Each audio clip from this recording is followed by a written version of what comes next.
politics is heating up. Here's what I caught attention to. Teamsters President Sean O'Brien, who represents over 1.3 union members and appeared on the Republican convention stage, shocked the country. He talked about how Republicans were there for union workers and the Democrats lacked action. Teamsters and other unions have been historically Democrat, as we all know. Meanwhile, model and influencer Amber Rose endorsed Trump at the Republican National Convention. Not too sure who's worried about that, but you know, sparking a sharp response from the Biden-Harris campaign. Trump doesn't care about black people. Joining us on our political panel tonight, we have with us State Representative Jarvis Johnson and professors and doctors Dietrich von Biedenfeld and Dr. David Branham, and nationally known comedian, actor, entertainer Michael Blackston. Glad to have you all here on The Factor. So, Michael, let's let you start this off. When you saw Amber Rose endorsing former President Trump and supporting him, your thoughts about that? You know, Amber is, she's actually from the city that raised me, Philadelphia. I've known her personally. I know her mother's Cape Verdean, her father is Irish and Italian. You know, she's a great person, wonderful mother. She was also, I know, one time dating Wiz Khalifa, that's a baby father. You know, as far as I know, we're in America, and where people, freedom of speech, pick what you want, do what you want. You know, I mean, I didn't, you know, well, her being a woman, and I know what Trump stands for and what Biden stands for, and I was a little confused at first, you know, but hey, this is America, man. People. Have you made your decision yet? No, not, and the funny thing about it, you know, I just became a citizen of America about 2 years ago, even though I've been in this country 30 years. Yeah. I just became a citizen 2 years ago, so this would be the first year that I will be voting. And, you know, I haven't made a decision yet. I'm going to do my research. I'm going to, you know, look up both people and make sure I pick the right person or the best person to my knowledge. All right. State Representative Jarvis Johnson, are the Democrats losing a grip on the working class, like the unions? When I saw the Teamsters and heard them, I said I was shocked. Yeah, no, I don't think we're losing a grip. I think there are certain individuals that have lost a grip on reality. I think follow the money. At the end of the day, when you're looking at people that are now saying that I want to join the Republican Party, we understand that Republicans are anti-union. They don't want meet and confer. They don't want organization. They don't want members to have power to make a decision on what's best for their livelihood. And it has been proven and true that Republicans do not want that. So I think when you look at the leader of the Teamsters going out there, I think he's literally standing on his own, because when I talk to the leaders here, there have been a lot of hate messages against him from his own members on social media. Absolutely. I think he's standing on his own. And I think this is the last we'll see of him, because he will not be in leadership again.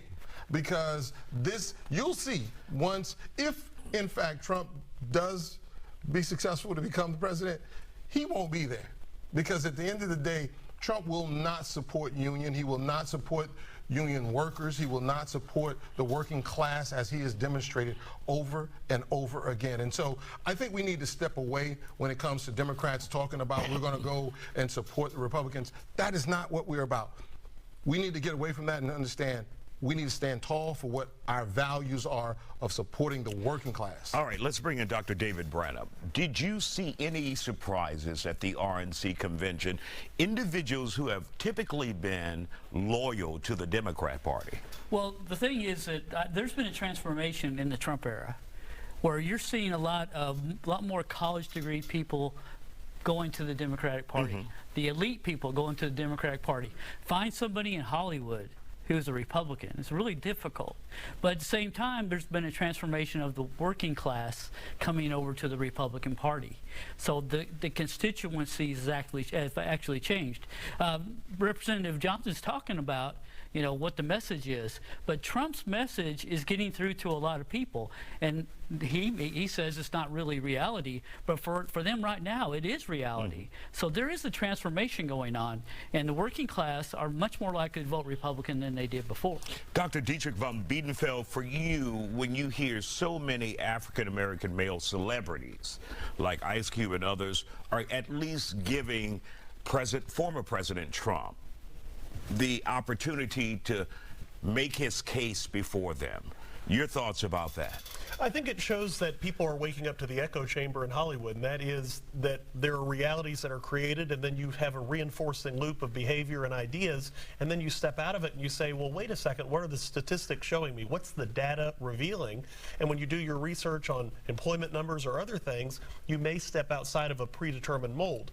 I mean, we recognize that it wasn't even 40 years ago that Ronald Reagan, Republican president, did mass layoffs of air traffic controllers, and that the anti-union sentiment is very strong. So I don't disagree with Representative Johnson on the idea that this carrying over is unlikely to benefit many of the individuals speaking. But there is a profitability in peculiarity, and that is being distinct. And when we see some of these things with the party, you may find that the more individuals of color, the more individuals of celebrity that move into this camp, the stronger the move is going to be for certain other individuals. Because we recognize Kid Rock, Roseanne, those are expected Trump supporters. Yeah. But when you see Sexy Red or Amber Rose, people who are victims, according to their account, of sexual violence. Representative Johnson like Sexy Red, you should have did better than that. Well, people that have you know, alleged right. They have past a following. instances. Yeah, they have a following. Past instances of sexual violence, and then you have someone who is alleged to have been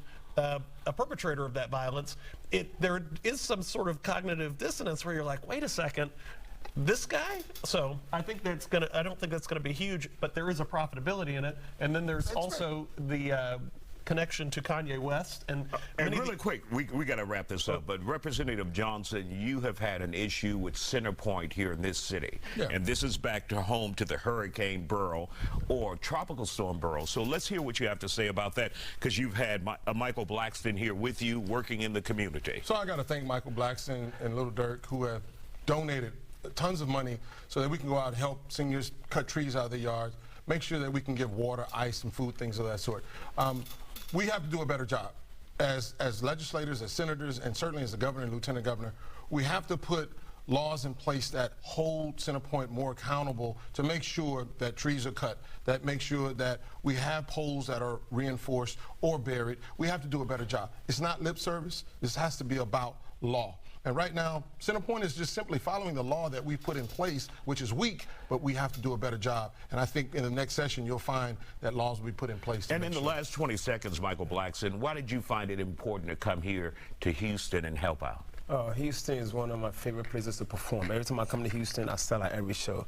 This city and state has put so much money in my pocket that I even found a way to went back to my village and built a free school. Houston has helped me build a free school in my village. So whenever Houston go through a disaster, whether it was Harvey is where we met during Harvey 7 years ago. Now you have Burr, and I heard Christy's on as well. We'll be prepared to take care of you too, Christy. You know, but I love the city. Anything that's, whenever Houston go through some stuff, I'm here to help, because Houston takes good care of me and the Michael Blackston Foundation. All right. I'm going to cancel my FEMA application and hit you. We'll be back with more Factor Uncensored. Stay with us.